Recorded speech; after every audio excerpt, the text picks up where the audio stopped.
बडगुजर म्हणजे नाशिकची शिवसेना नाही, उपनेते सुधाकर बडगुजर यांच्या नाराजीवर खासदार संजय राऊतांची प्रतिक्रिया। नाशिकमधील ठाकरेंच्या शिवसेनेची आज पत्रकार परिषद, उपनेते सुधाकर बडगुजर यांच्या नाराजीच्या वक्तव्यावर काय बोलणार याकडेच लक्ष। निधी वाटप फाईलवर केवळ अर्थमंत्री यांचीच नव्हे तर मुख्यमंत्री फडणवीस यांची देखील सही असते। निधी मिळत नसल्याच्या शिंदेच्या आमदारांच्या टीकेवरून अजित पवारांची स्पष्टोक्ती, सूत्रांची माहिती।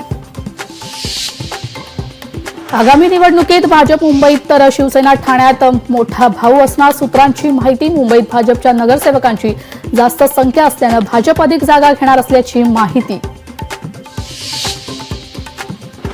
भाजपने 150च्या वर जागा लढल्यास भाजपला फायदा, भाजपच्या अंतर्गत सर्वेक्षणातील निरीक्षण।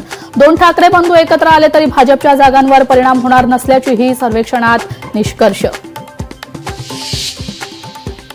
इगतपुरी ते आमणे समृद्धी महामार्गाचा शेवटचा टप्पा उद्यापासून वाहतुकीसाठी होणार खुला, मुख्यमंत्री फडणवीस यांच्या हस्ते होणार लोकार्पण।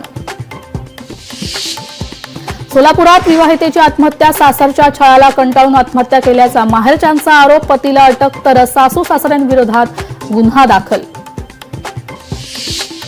मुंबईच्या प्रवेशद्वारावरील 5ही टोल माफ, 2029 पर्यंत टोल माफीचा कालावधी वाढवला। स्कूल बस आणि एसटीला ही सवलत, सरकारचा निर्णय।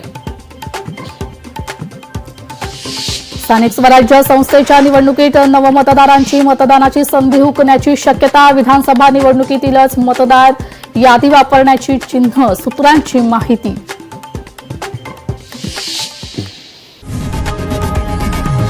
लोकशाही मराठी ऐका, पहा, जागरूक रहा।